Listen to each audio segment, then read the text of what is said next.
Today we have an interview with Linda Rawson, CEO of DynaGrace Enterprises. Stay tuned.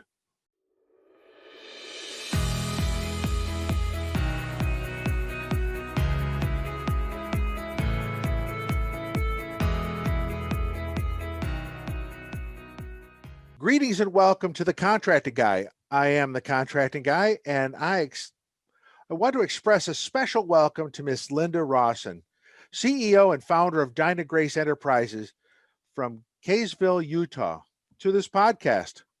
Linda, welcome. Thank you. I appreciate being on. It's an honor. Oh, it's super to have you. I said, tell us a little bit about your company, please. My company started in 2006, and I started as a solopreneur. And then about a couple of years into my company, I was able to get my 8A status. And about 2.5 years ago, graduated from the 8A program. And now I'm navigating my way in women-owned small business. Now, DynaGrace is an economically disadvantaged women-owned small business, primarily in the IT professional services arena. However, we do have a GSA mass schedule in which we've put a lot of industrial and building automation, as well as occupational health and safety products. So now we're both service and product company. And mainly we do business with the federal government. Oh, that's super. So from 2006, did I get that right? Yes. To present, you have gone from zero to actually having a GSA contract and working that and doing, a tremendous amount of business with the federal government. Yes, for sure. Now, I have to say that as an 8A company, I did a lot more business than I have been able to do as a woman-owned small business. So we've been navigating, figuring out our growth strategy and figuring out a different marketing plan. Why do you think that that disconnect is there from 8A, which is a strong program with its SBA, to your work as a woman-owned small business? Why do you see that as being kind of a falling off of something? Is that because, well, I don't want to guess. You tell me. Well, there's some set-asides in the government. There's 8A, there's woman-owned small business, there's veteran, there's HubZone. And out of all of those socioeconomic set-asides, 8A is the absolute best. And why is that? There's no competition. If they like you, they give you a contract, and there's no discussion. Well, as a woman-owned small business, I'm part of the others, which indicates it's a rule of two.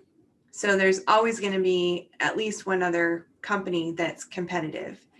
And if you've done any kind of competitive analysis on your status, as well as say your NAICS code across the nation, well, in IT world, women-owned small business, there's about 25,000 other firms exactly like mine. And in 8A, I could work my relationships. Do you see it? Well, that's interesting. Did you see any value of your 8A experience, migrating over to your woman-owned small business experiences that you're dealing with now, and maybe giving you some leg up? It doesn't sound like much, but at least some. Yes, absolutely. During my 8A experience, it's a 9-year training program. And the first year I completely wasted it because I didn't know what to do. Didn't have any clue.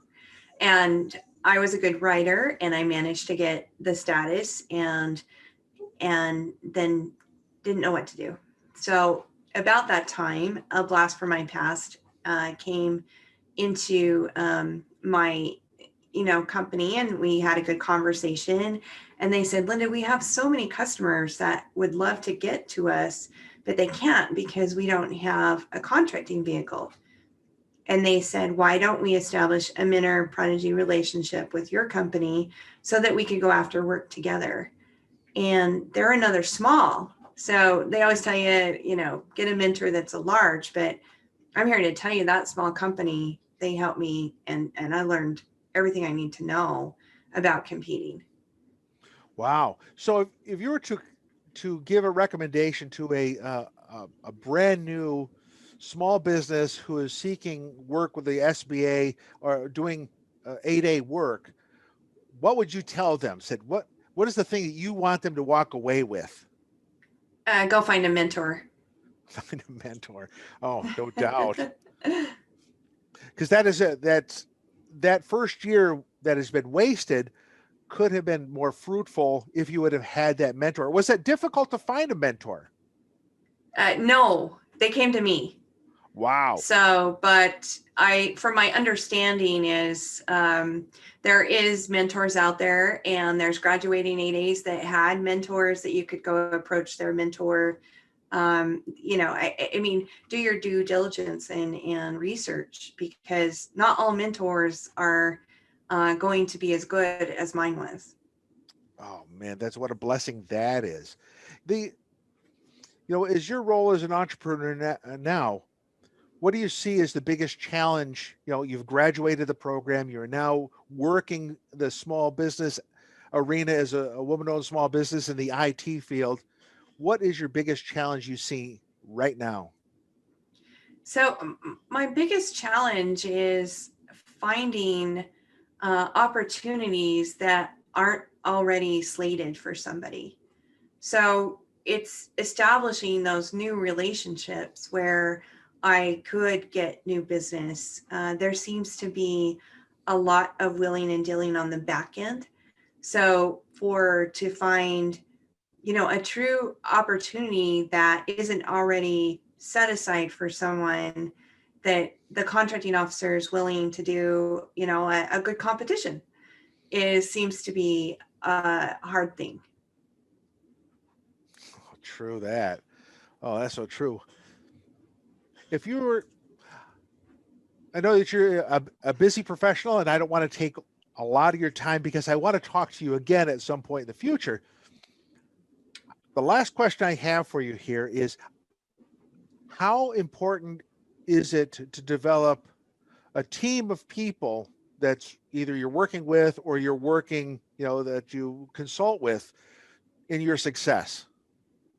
Such as, let's say, for example, govology or banks or legal, or how is that important to you?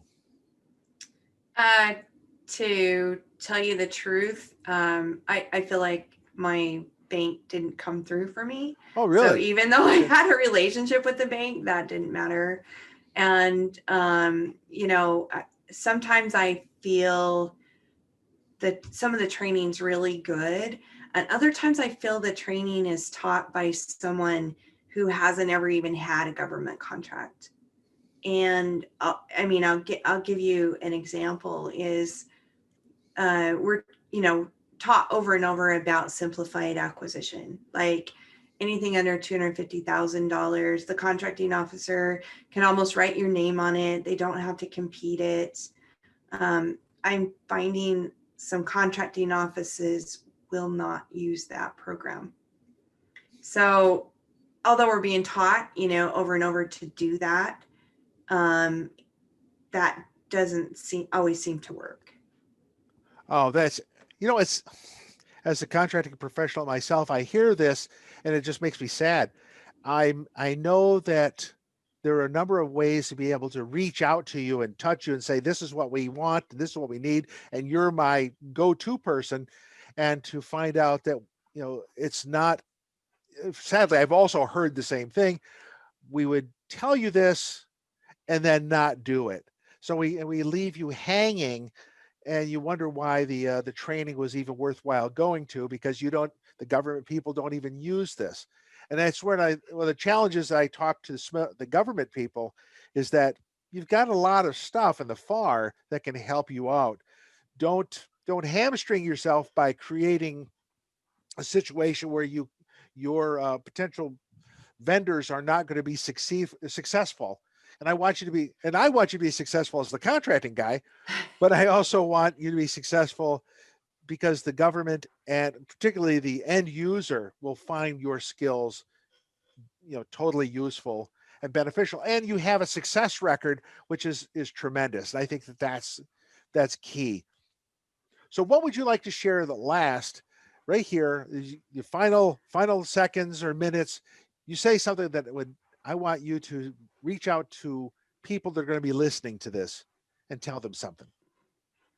Well, I think it's important that you do a competitive analysis. So I think it's important that you go find out who is in your space and what they're doing and what made them great, and either emulate it or do it better. So you've got to have that value proposition where you will become someone's favorite and they will choose you over everyone else, and you will find out about the opportunities sooner. So figure out, what is your competitive advantage? Oh, man, you made my heart flutter that last piece there. Well, Oh, good. well, Linda Rawson, the CEO of DynaGrace, I want to thank you very much for taking time with me today. And for everyone who's going to be listening, this is the Contracting Guy. I'm out. You may contact Linda Rawson at DynaGrace Enterprises, www.dynagrace.com, or info@dynagrace.com. Thank you for watching The Contracting Guy. Please like, subscribe, and share the video. We'd appreciate that. This is The Contracting Guy. I'm out.